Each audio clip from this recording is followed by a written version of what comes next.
Jumegluk horeg ngegirisi. Guntur guruh gumleger genjot gunjang ganjing. Ubenge jagat saya tuwa. Menangi jaman rebutan Raja Brana. Akeh wong kang padha kalimput melu-melu tumindak nista. Padha ora eling lamun tok urip iku ora mung upaya Raja Brana nanging uga ngesti kamulyan ing tembe. Apa to tandane? Sing duwe pangkat ora kena nggo kiblat merga gegaran niat jahat golek nikmat kang tanpa ragat. Bandane kawula digawa minggat ora iso mbedake ngendi sing apik ngendi sing jahat. Wong cilik dadi keserakat ora kuat nanggung aboting brayat. Nayakane jajalaknat punggawane ndak nduk kaya wong ora niat. Patihe biangsat, senopatine keparat, ratune ela-elu ora duwe adek-adek sing kuat. Ngancik jaman wesi, manungsa ngumbar mring birahi. Hanane mung lali yen ana perkara mung rebut bener. Mong waton wani tunggal bangsa wis ora nyawiji kabeh kebrongot rasa iri drengki lan rasa srehi karo wong tuwa wis ora ngurmati kawruh agama ora dipundi para kiai ora diajeni para santri kang setya bekti dianggep budak lan kuli daya panas ing jaman wesi kadaya saka uni kang demen ngapusi saka uni kang demen blenjani saka uni kang brongot ati saka uni kang kulino cidra ing janji reja-rejaning jaman sapa manungsa ingkang seneng gawe congkrah sapa manungsa ingkang seneng gawe dredah munggahe panca bakah ingkang den sababake saka unine sinebut watak sengkuni.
Waduh. Ngaturaken gunging panuwun. Ngaturaken gunging panuwun ingkang tanpa pepindhan. Dene jengandika Sang Minulya ing jagat Nalendra ing negari Ngastina Kakang Prabu Abiyasa ingkang sampun kesdurawuh wonten ing plasa Jenar mriki.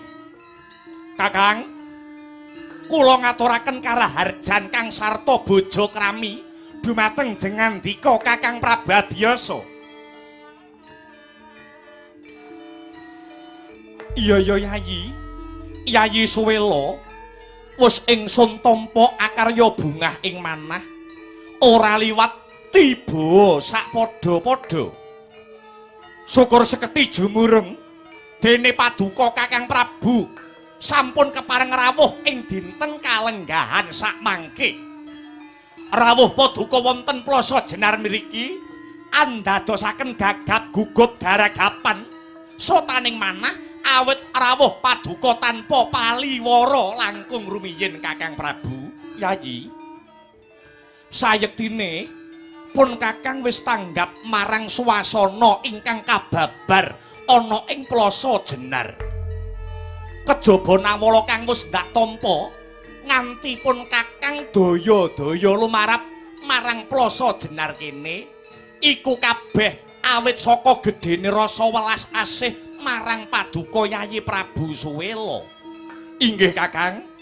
Lajeng menapa ingkang badhe kula aturaken malih?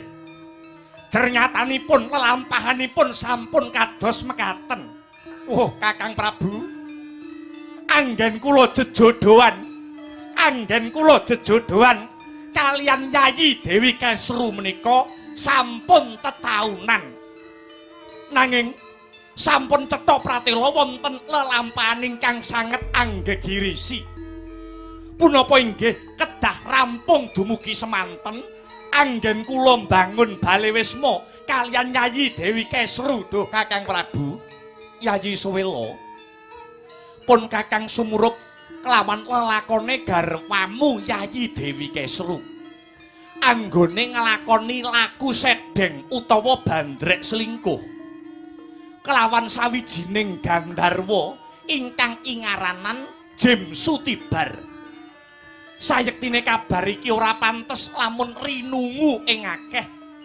Nanging pun Kakang uga ora maido sepira ta gempaling atimu. Bareng mulat lelakone bojomu Yayi Dewi Kesru kang wis wanuh-wani menggok ing dalan. Mung bae Yayi, yen to Yayi lagi nandhang pacoban, aja sira Yayi Suwela rumangsa sengsara dhewe. Lamun lagi tumipa ing cures aja nganti sira Yayi rumangsa pepes jalaran rumangsa tinitah dadi wong kang paling apes. Mula Yayi mepes lan mupus luweh-luweh nganti wani maido marang kodrating Gusti ora bakal ngrampungake perkara.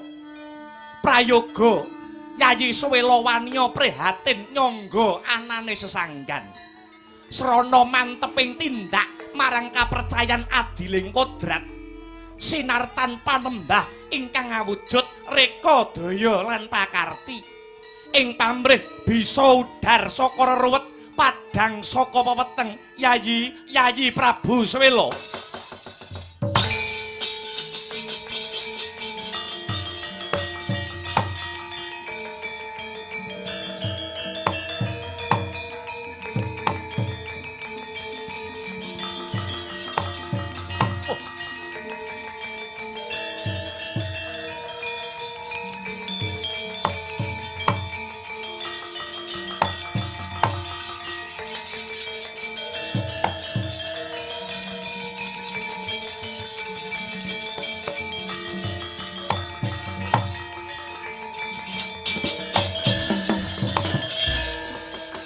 Angudari tias riwut ora wedi ora wati wedi lamun kauningan oh mring sang ambek ngomaladi tanwandi pinardi bloko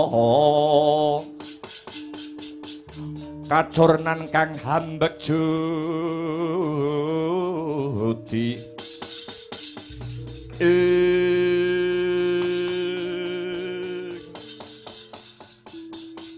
Duh Kakang Prabu sinten malih ingkang saged paring senjata pitulungan kejawi namung paduka Kakang Prabu Abiyasa kula pitados sakwetahipun dumateng jengandika Kakang Prabu awit jengandika Kakang Prabu Abiyasa pranyata Nalendra socaning rat oboring jagat ingkang boten kekilapan ing reh agami wah lembat ya Yayi mangkene ya Di sak temene iki kabeh mau babakan kulawarga tak baleni pisan kas sak temene iki kabeh mau babakan kulawarga perkara kulawarga kudune dirampungke secara kakeluargan merga apa Yayi merga ana pirang-pirang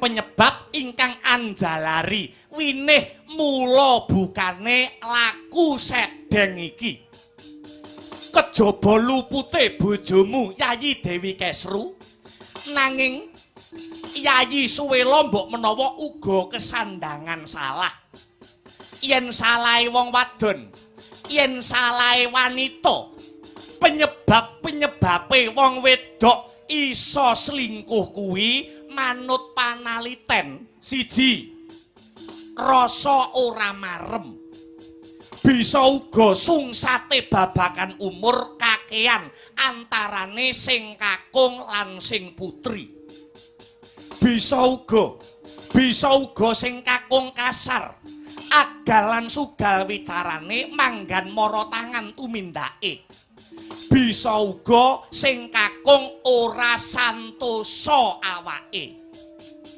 kuwi penyebabe wong wedok selingkuh kang angka 1 dene angka 2 wong wadon bisa selingkuh mau mbok menawa bisa uga saka rasa wadeh utawa jeleh merga bisa uga wis suwe anggone omah-omah kuwi penyebab angka 2 penyebab angka 3 bisa uga saka rasa sepi kerep ditinggal sing lanang nganti suwe ndungkap angka 4 penyebabe wanita iso selingkuh utawa bandrek zina bisa uga amarga kepengin sugih akeh wanita sing padha kepengin sugih satemah wanita mau selingkuh karo wong lanang sing luwih sugih selingkuh karo wong lanang sing luwih mulya dene ndungkap kang pungkasan angka 5 mbok menawa bisa uga merga wanita mau kepengin males marang kakunge merga kakunge sing wis tau nglarani atine lah ewadene Suwela ewadene wong wadon kok demen gendak selingkuh kuwi uga ana tandha-tandhane uga ana titikane tandha-tandhane utawi titikane wanita ingkang sampun bandrek zina utawi laku sedeng kados pundi Kakang Prabu angka 1 tandha-tandhane utawa titikane wong wadon sing selingkuh kuwi wong wadon mau ora jenjem utawa ora krasan ana ing dalem ora betah manggon ana sisihe bojo kuwi nek wis yasa omah dhewe yen sing ngontrak ya wong wedok mau ora krasan ning kontrakane upamane ngono kuwi makaten Kakak iya dene ndungkap angka 2 titikane wanita sing selingkuh kuwi kulina nyebutake jenenge priya selingkuhane sedina kliwat ping 10 kuwi titikane wanita sing selingkuh inggih selingkuhane bojomu Yayi Dewi Kesru sapa Jem Gandarwa Sutibar lah titik ana bojomu Yayi Dewi Kesru sak suwene ana ing negaramu Plasa Jenar kene asring utawa sering apa ora nyebutke jenenge selingkuhane ya kuwi Jem Sutibar nek nyeluk sapa upamane? Mas Bar ngono upamane. Mergo jenenge Sutibar. Nggih. Dene titikane utawa tandha-tandhane wong wadon kang gendak selingkuh utawa bandrek jina kerep nyolong polatan utawa tembunge mentereng nyuri pandangan. Angka 4 dumadakan anggone dandan malih menor. Angka 5 wiwit goroh karo kakunge. Angka 6 budidaya supaya kakunge kerep lunga. Sing lanang ora tanggapan barang kon tanggapan. Mekaten kakak iya. Dene kang pungkasan kerep ngalamun ora ana apa-apa jer guyu-guyu, ora cetha sing diguyu apa. Mekaten do Kakang Prabu iya Yayi Suwelo pancen bener. Mula kabeh kang ndak kandhakake iki mau rehne sak mengko wis kedaden kaya mangkene. Bebasan cawis payung sadurunge ngudan, pupur sadurunge benjut. Bojomu kang dicolong dening Gandharwa Sutibar. Dina iki pun Kakang ingkang bakal ambudidaya ing pamrih bisawa bojomu luwar saka cengkremaning Gandharwa Sutibar. Waduh, ngestakaken panuwun Kakang, Yayi Suwelo cukup meminta mring Siing Bathara pun Kakang abiyasa ingkang bakal netepi jiwane satriya tanah Jawa. Lumarap mring Madyantara merepeki sang angkara murka kang den sarirani dening Gandharwa ingkang aran Jem Sutibar. Sembah kula ingkang gumiring jengkar paduka Kakang Prabu Abiyasa.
Seru.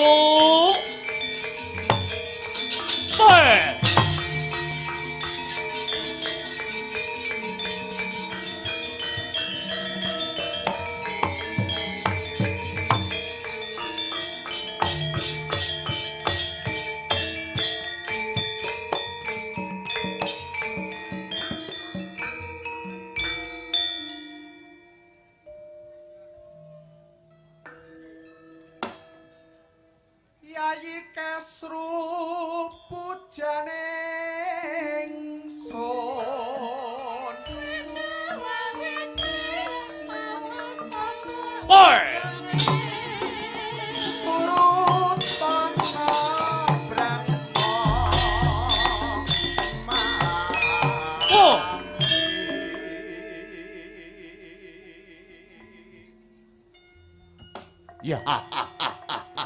Jejimating kalbu Kesru. Sarating purnama memba manising esemu. Ngrajang watesing kapang satemah ngungkrum nggonku nembang. Senadyan akeh wanita liya ingkang sulistya ing warna ora bakal kengguh ing pangrasa ya mung sliramu Kesru papan paraning nala. Mara madhep papun kakang jogaweku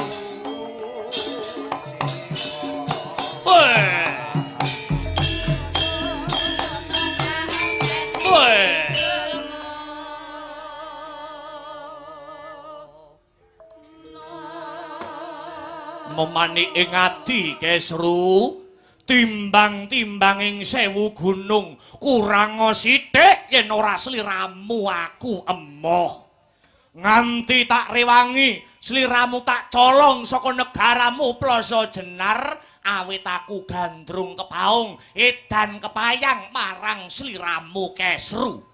Bisa nyolong kowe tanpa bojomu ngerti kuwi perjuangan sing angel Kesru. Aku iso nyulik kowe bojomu ora ngerti kuwi butuh effort sing gedhe ngono. Ngaten Kakang Mas. Iya, mergo kowe wis kadung kumpul karo bojomu, piyuh kowe iki yen dihubungi angel. Kowe iki nek pengin ketemu aku nalikane kowe isih kumpul karo bojomu, ngono kuwi alasana karo bojomu yen kowe duwe acara ning jaba. Engko kowe metu tekan omah, kendaraanmu parkiran rumah sakit engko tak babak ngono. Yo. sarta ndwekang nandang tresna oning sun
kang Jim Sutibar raos pemarem prasasat Sunda Lakosa inggih awet dinten punika kula sampun ngandhut Kesru sampun ngandhut wiji tandha katresnan saking paduka Kakang Sutibar. Nadyan to aku bangsaning Gandharwa nanging aku bisa weweh rasa pemarem marang kowe Kesru. Sing ora ana takokno, ning sing ana tambuhana. Kowe njaluk apa wae mesti kelakon, merga kowe saiki dadi bojone Badan Alus. Kakang Sutibar, piye? Senadyan to aku krasan mapan ana madyantara kene, nanging jroning pangrasa ana sangga runggi, Kakang. Sangga runggi kepiye wong ayu? Aku wis kandha nang ngarep, sing ora ana takokno, ning sing ana tambuhana. Yen perlu muduna rerenggan kadewatan kayu klepu Dewa Ndaru, gedhang mas lombok mas isi mutiara, mesti wae bakal kelakon mergo aku Badan Alus Kesru. Kakang, wis 7 candra luwih aku lunga saka Plasa Jenar. Lamun to perkara iki agawe horeking negara, Kang Sarta ndadekake gorehing penggalihe Kakang Prabu Suwela. Banjur kira-kira kaya ngapa lelakone iki mengko, Kakang Sutibar? Bojomu ora bakal weruh. Aku iki wujuding Gandharwa, tegese aku iki ora iso kasat mata. Tak sawang bojomu, Suwela kae ya mung menungsa lumrah. Sing kedunungan balung otot daging lan getih padha karo manungsa-manungsa liyane. Kang maknane bojomu ora bakal bisa ngambah papan kene. Tangeh bisane tekan madyantara kene. Lho, sapa kae? Oh.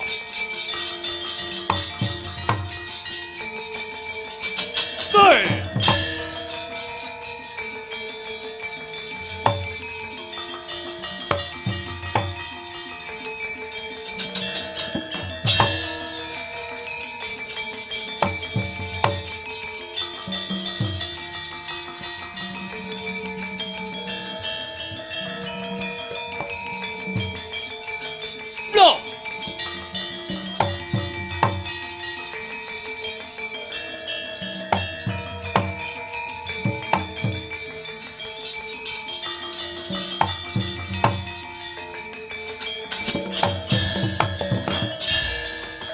Sarate pandam sumuluh hamadangi jroning pasarean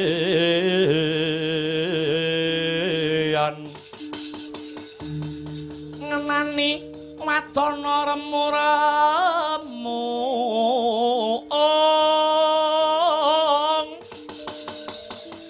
kalingan ngangkrangan sang Dyah Manahengkung.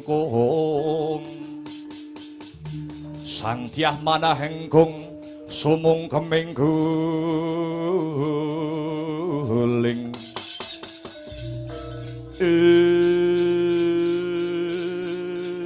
nganti kami tenggengen nggonku nyawang.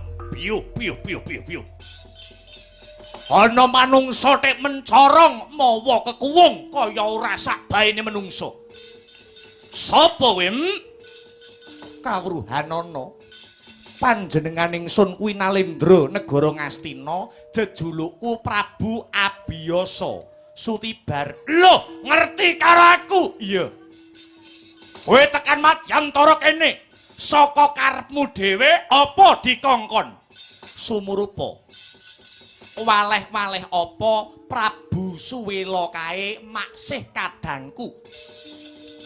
Ora susah kakian gunem kang tanpa guna. Tak aku mrene muhung bakale takon marang jeneng sira Gandharwa Sutibar. Kowe bakal takon apa? Ning sajake aku ngerti sing arep ndok takoke kuwi apa. Ora wurunga kowe dikongkon Suwela supaya aku kon balekke Kesru. Ya ngono apa piye? Sutibar. Wong urip ana alam padang iki yen maksih eling marang ingkang nitahake jagat, kudune anane muhung rasa tepa salira. Kang Sarta rasa samat sinamat dandaya dinayan ngelingono. Senadyan jeneng sira Gandharwa Sutibar kinodrat dadi Gandharwa, nanging kabeh ingkang cinipta dening makarya jagat iki besok yekti bakal pinundhut mulih marang mula-mulanira. Mula kang mangkono gawe gelane sak padha-padha lan uga gawe gelane liyaniku sayekti bakal angunduh marang wohing karma pala.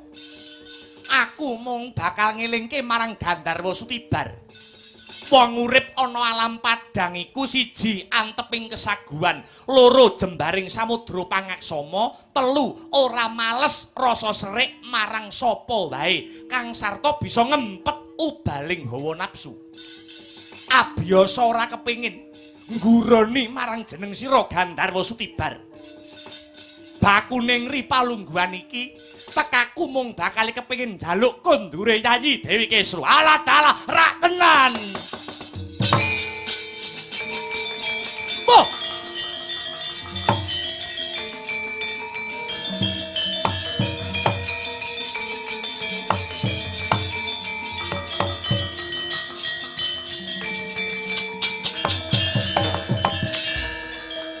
Yat langening kalang yanak lara pandamun sareng dinon lerek kekonang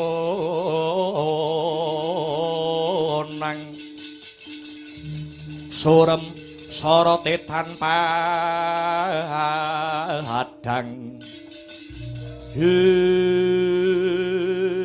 desmalaning rak leketing jagat gelag-gleng bumi panut semaning jajilanat kaya winalik sing dadi rasaning Gandharwa Sutibar. Yen suwela kuwi wong lanang ngopeni bojone tenanan ora kaya ngene lelakone. Aja ndok arani aku ngrusak pagrayu. Aja ndok arani aku nyures tures ijo. Ngrusui bojone liyan. Meleka kowe Prabu Abiyasa. Ora susah tak ganggu, Kesru dhewe sing kedanan karo aku. Nganti dina sakmengko Kesru wis bobot wujude jabang bayi. Woing katresnanku kelawan Yayi Kesru. Mula kang saka iku yen pancen suwela wong lanang kon teka dhewe mrene. Sembada Kesru tak balekake. Lamun wis pepes sing dadi kekuataning Gandharwa Sutibar. Bali marang ajal kamulaku. Iya, yen pancen kaya mangkono. Wis cethonge glo kang tanpa warana. Lamun kowe jarak perkara Sutibar. Kari pisan jiki tak tanting rasamu. Yen kowe tetep ngukui Yayi Dewi Kesru, Abiyasa bakal tegel tega mentala marang Gandharwa Jim Sutibar. Piye?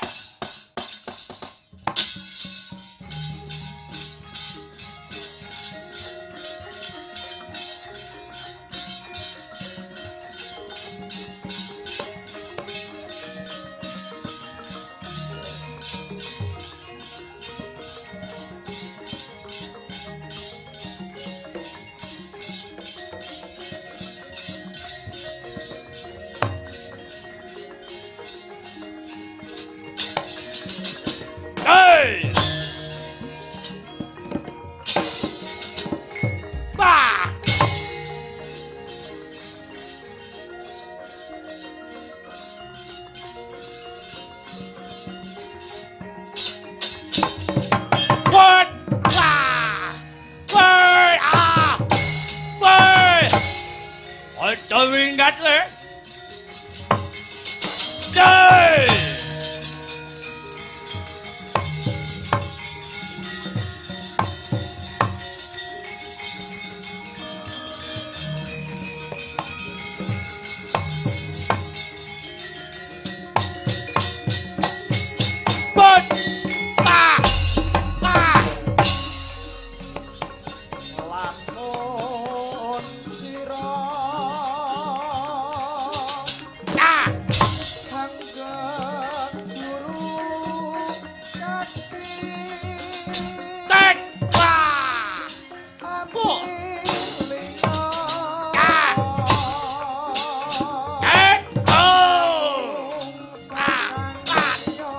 Oh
sira Buranana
Sumangka hanggrus rusumbar lindu bumi kunjing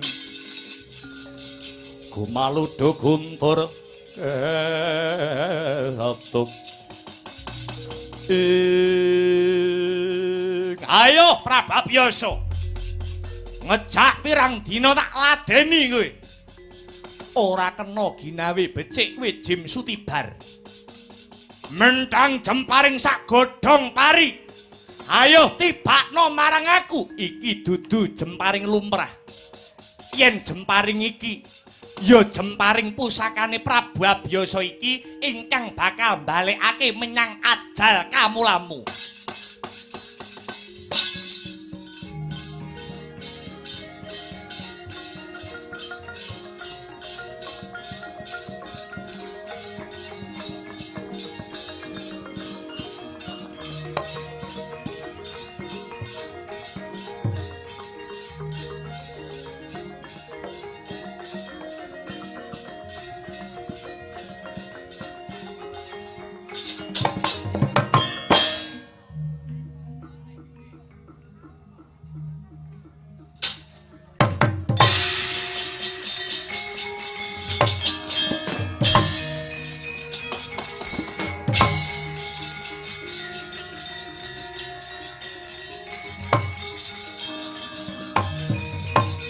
Obong, ayo, amakno.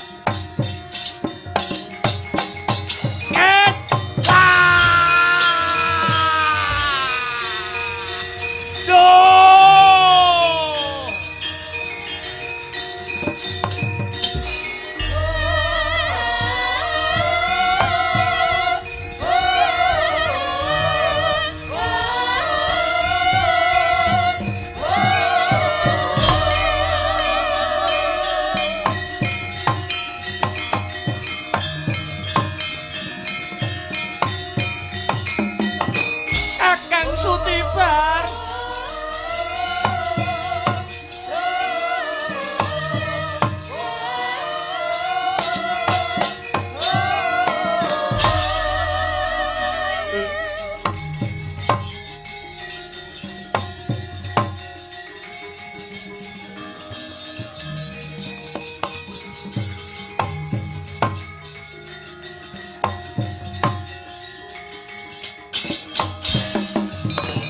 Lising kondo gelising kondo ringkesing carita wis dungkap sangang condro 10 hari wis wancine lek ing Ponang Jabang Bayi miyak langse Mandala Giri laire Ponang Jabang Bayi wohing katresnanira Dewi Kesru dalah Gandarwa Sutibar anyarengi udan ludira ing antariksa kumrusak swarane Srenggala maewewu samya ambaung sora kandhutane Dewi Kesru ambabar putra jaler nadyan pekik nadyan cakrak warnane parandene mawa siung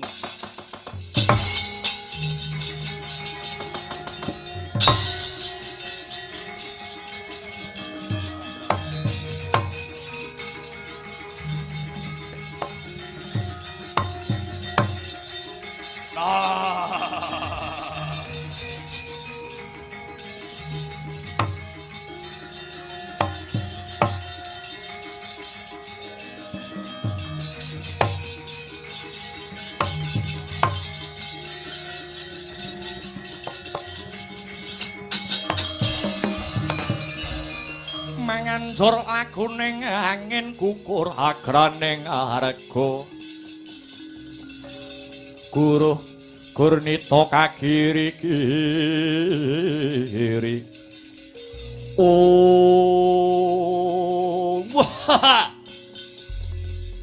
Oh aja padha girang-girang gumuyu wong Plasa Jenar. Suwe lo. Bayi sing bakal lair saka guwa garbane bojomu kuwi wijiku. Mula kowe suwe lo rungokno gobokmu. Ora ana jamake Gandharwa prapting pralaya. Aku bakal manitis. Jim Sutibar bakal nitis marang jejabang kang sayektine kuwi anakku dhewe. Ora trima rasaning atiku.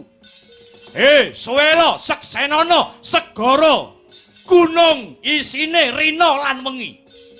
Yen to anakmu besok bakal dewasa, anakmu ingkang mapan ana kandhutane Dewi Kesru bakal dadi mamalaning jagat sukertaning bawana ingkang tundhane bakal ngrangsang lan ngorak-arik marang katentremaning jagat.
Bermororeh mangusa myung ambrengeng kadi karonaning kaswase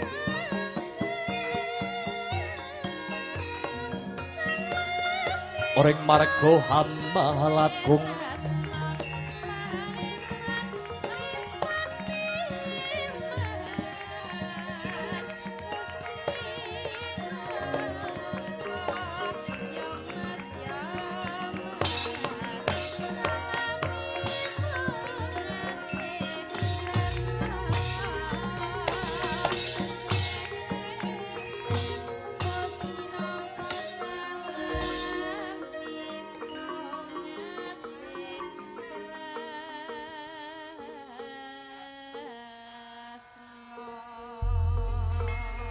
palugon laguning lekas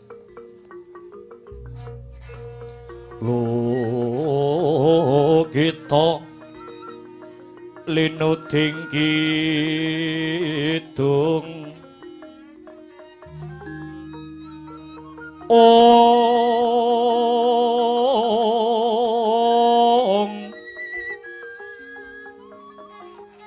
kadung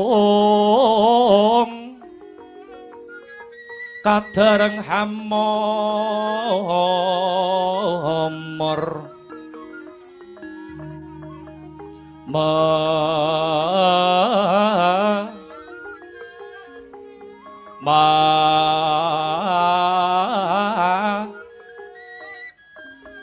ngun manah rahayu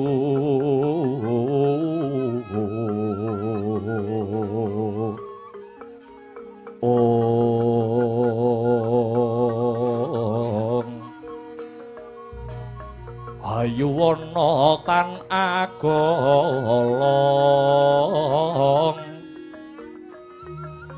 gumolong manadukara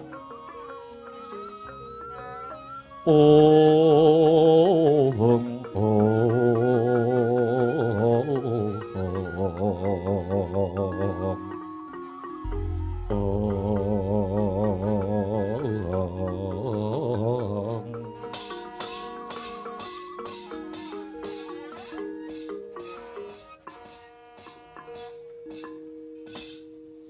Kakang Prabu, nadyan kados pundi malih anak menika sampun medal saking guwa garba. Mara gage bocah iki tak pasrahne sakmutuwe marang Yayi Prabu Suwela anggonira bakal paring pusaka nama. Kakang Prabu, kula mboten badhe paring pusaka nama. Sedaya kula wangsulaken dhateng bojo kula. Gesru, jenengno anakmu kuwi. Nggih. Kula mboten badhe nyuwun dhateng sinten-sinten. Ternyatanipun punika anak kula piyambak. Mboten badhe kula seksekaken dhateng sinten-sinten. Nanging yoga kula menika badhe kula paringi tetenger Harya Suman. Premara reh mangosamya ngambreng. Kadikaronaning kaswasih ring marga Hamalatgung. Ore sang kandha wastrat maca lengleng lalu manguladi. Surya mangrangsang wayah, surya mangrangsang wayah. Umya samara wayahanto.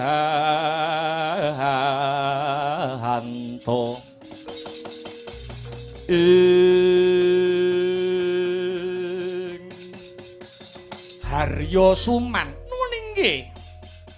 Kaya wis jumbuh kelawan kasunyatane Yayi Suwela wonten dawuh Kakang Prabu. Ndak sawang sajake jeneng sira kaya durung karenan ing penggalih. Nanging kabeh titah ing marcapada iku yektine muhung anetepi marang dharma. Mengko lelakone Harya Suman karben tinatah lan sinungging dening wanci lan kahanan. Mula kang saka iku Yayi Prabu, nadyan Harya Suman kuwi wijine Gandharwa Sutibar. Nanging manungsa isih wenang ambudidaya. Gula wentan kang kanthi permati aja kongsi kamurkane Gandharwa Sutibar bisa hanjilma marang anak ira. Inggih ngaturaken agenging panuwun. Gandeng sampun padhang jinglang kahanan Plasa Jenar. Sumangga sakmangke sami meminta dhumateng purbaning Hyang Agung. Mugi-mugi bratane. Kula mboten kepengin dipun bantu kalian sinten-sinten. Ngantos dewasanipun benjang. Tetep badhe kula gula wentah piyambak Harya Suman mriku Kang Prabu.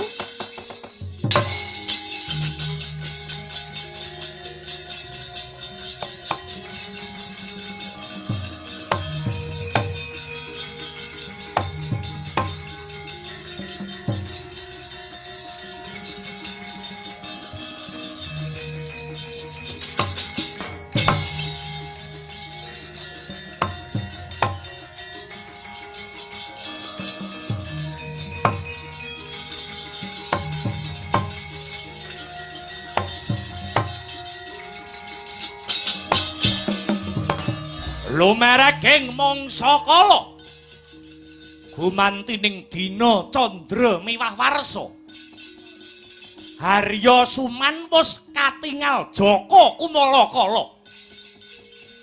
Nadyan katon wegik nanging sejatine licik. Nadyan katon manis nanging seneng wicara lamis. Nadyan katon cakrak nanging wiwit seneng gawe rerusak. Mangkono Mbak Ayunira Harya Suman nenggih Dewi Gendari dadya putri boyongan ginarwa dening Atmajanira Prabu Abiyasa ingkang pembarep akekasih Adipati Destarata ingkang nandhang Calahina. Ora weruh padhange jagat pramila Harya Suman nderek ingkang raka Dewi Gendari mapan suwita mapan wonten ing negari Ngastina. Negari Ngastina sakmengko ingkang jumeneng Nalendra tan asanes putranira Prabu Abiyasa ingkang angka kalih ajejuluk Prabu Pandu Dewayana. Prabu Pandhu nggih nyodadya Nalendra kuncara ingkang dados asmane bebasan ngebeki bawana parandene ing sisih kiwane Prabu Pandhu ana manungsa ingkang watake nista budine candala risang harya suman ingkang rinten dalu tansah adamel karti sampeka murih kurup ingkang dadi uripe gantiya ingkang jinarita Narakaya ingkang mapan ana ing negara Pringgandani solahe para buta solahe para yaksa negara Pringgandani yen Cinandra Hamli wis nyampar banyu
Rumah Mahyut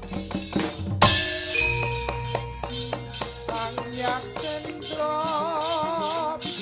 Kura Rupa Mangsa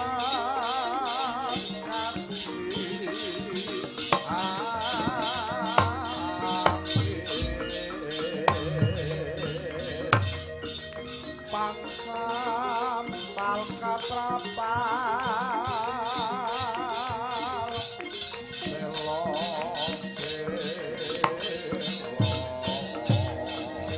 Apa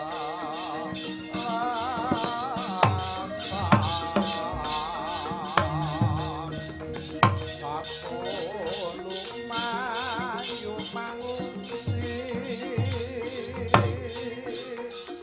kakyat kangku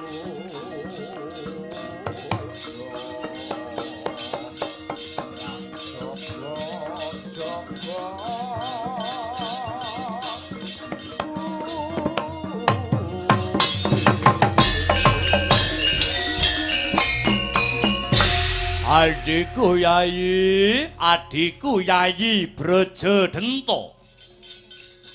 Kula wonten dawuh Kakang Harimbami Jingkang Rayi kula pun Brajadenta. Wis cetha dawuh pangandikane Kanjeng Rama Pringgondani. Ya Rama Prabu Trembuku. Nggone tansah ngaji-aji kalawan gurune ya kuwi Ratu Ngastina Prabu Pandhu Dewayana. Ngelingi lamun ta Rama Prabu Trembuku mono mujudake siswa kinasihe Prabu Pandhu. Mula ora aneh ora mokal lamun titi mangsa mung tansah asok bulu bekti. Glondong pengareng-areng ana ngarsane Sinuwuning Ngastina minangka tandha bektine. Mula wis sawetara wanci Rama Prabu Trembuku ora bisa sowan ana pasewakan Ngastina. Dina iki Rama Prabu Trembuku bakal ngrawuhake Sinuwun Pandhu kanthi ngenekake adicara robyan-robyan. Nuwun inggih Kakang Harimbo. Mula ya Di. Hari palungguhan iki aku kelawan Siadi pinarentah ngaturake nawala kekancingan marang ngarsaning Prabu Pandhu Dewayana. Ingkang surasane tulis ora ana liya kejaba mung ngluhurake asmane Prabu Pandhu. Sinuwun Prabu Pandhu supaya katuran rawuh ana negara Pringgondani. Rehne wis adoh lakuku lan lakune Siadi saka Pringgondani. Mongko wanti-wanti welinge Kanjeng Rama supaya layang iki mengko ditampa kalawan Sinuwun Prabu Pandhu dhewe. Di gandeng anggone leren wis sawetara. Ayo nerusake laku enggal bisa munggah ana setinggil negara Ngastina. Nuwun inggih mangestaken dawuh Kakang.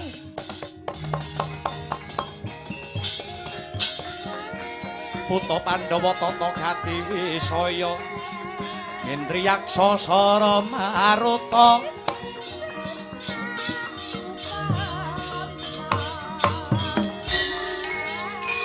Pawana bana margana Samirana lan marayang Pancabayu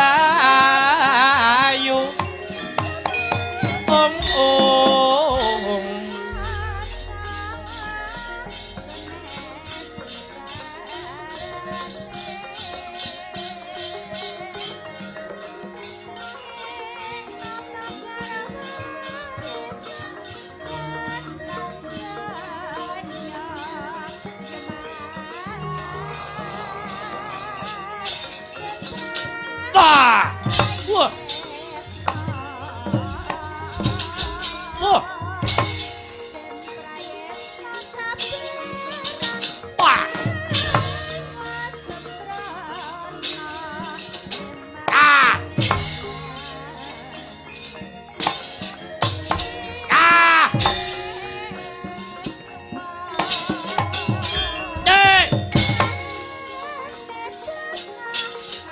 Ai.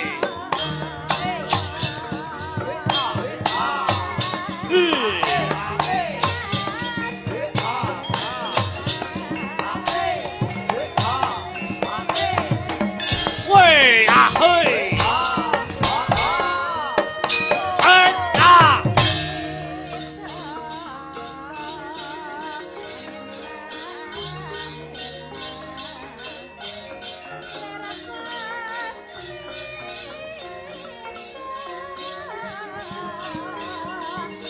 What?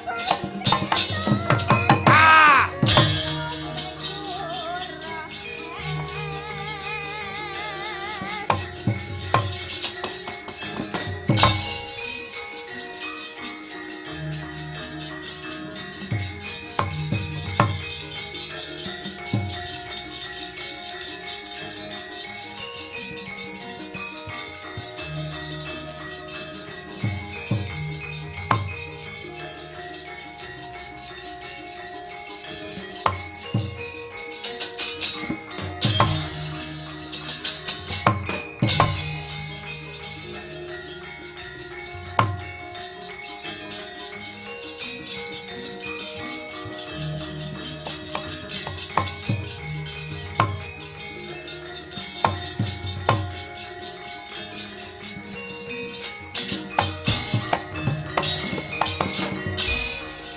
Leng-lenging driya mangu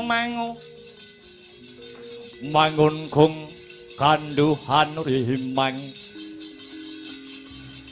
lirlino tanpa kanin ing lirlino tanpa kanin ong yen tantu lusa yen tantu lusa mengko sang dyah utama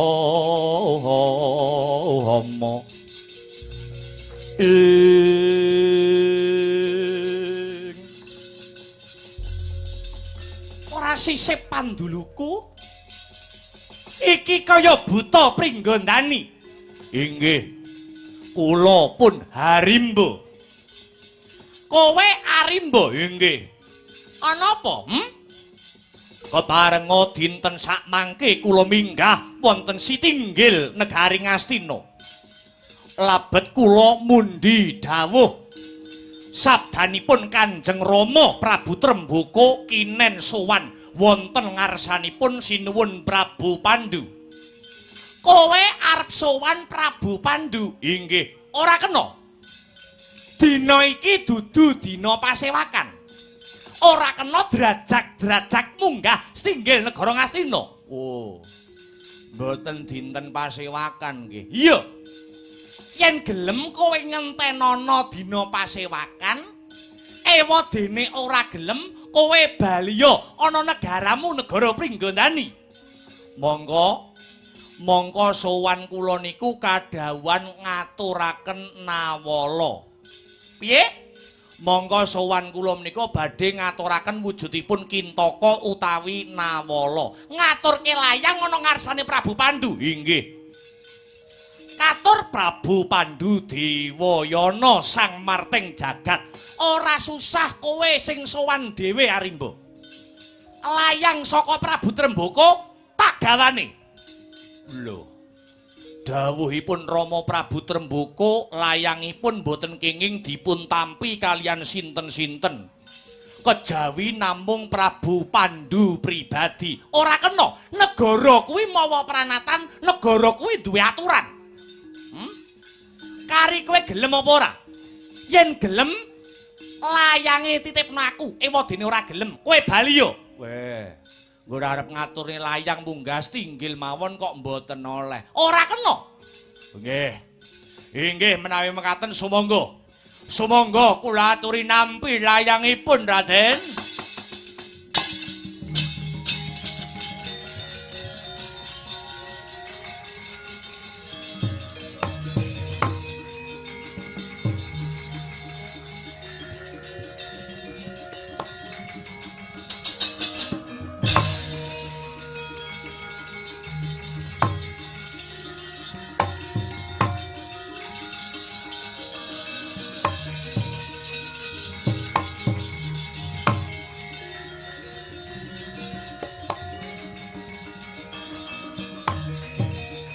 Arimba,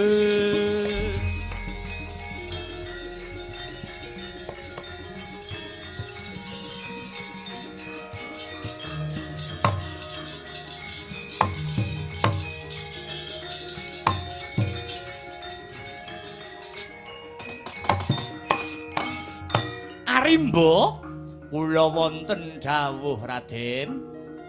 Kowe aja daya-daya bali mring negara Pringgondani ya. Lah lajeng keparingipun Raden, kowe jejaga ana repat kepanasan. Tapel wates negara Ngastina lan negara Pringgondani. Eling-eling Prabu Pandhu kuwi gurune Ratu Pringgondani. Ora suwe maneh sinuwun Prabu Pandhu bakal tumedhak mring negara Pringgondani. Oh nggih. Mapan dawuhipun Kanjeng Rama, kula kedah ngombyongi jengkaripun sinuwun Prabu Pandhu. Iya. Nyuwun pamit Raden, duga ginawa. Ati-ati aja nganti keri Arimba.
Ya jagat dewa Bathara, ya jagat pangestungkara. Entuk srana dina iki aku. Muga-muga barengi sintrang samirana kanthi pancatan nawala iki, kanthi lantaran layang iki. Bisa aku antuk kamukten, bisa Harya Suman antuk klungguhan.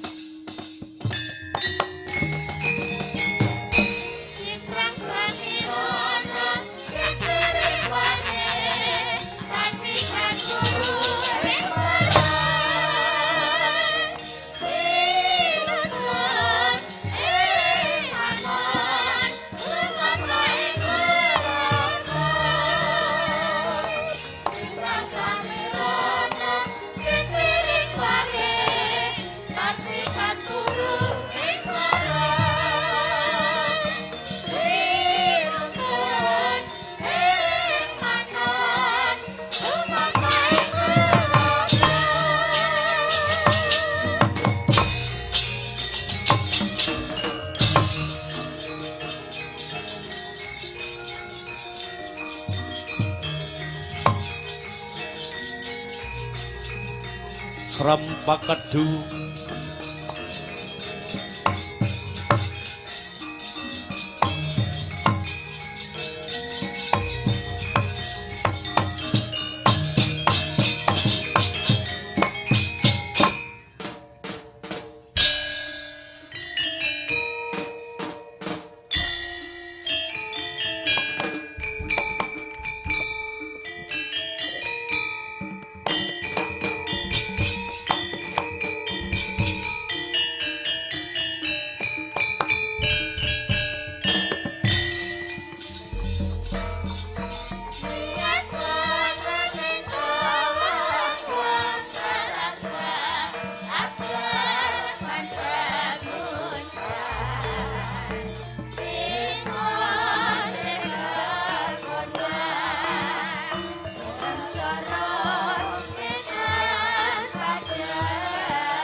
Sinuwun Pandhu, kula ingkang sowan Sinuwun Pandhu.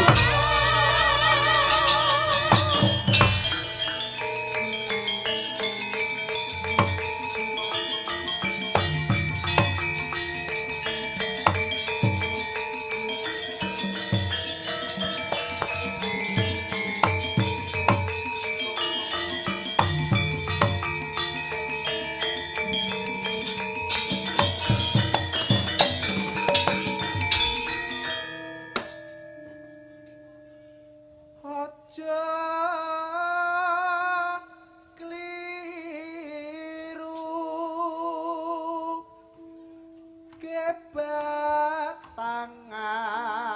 kebatangan cangkrimanku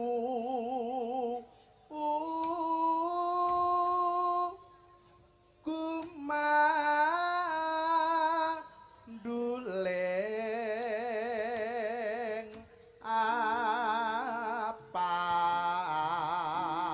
apang yen mabur ing wanci bengi palam sawo kamrampuk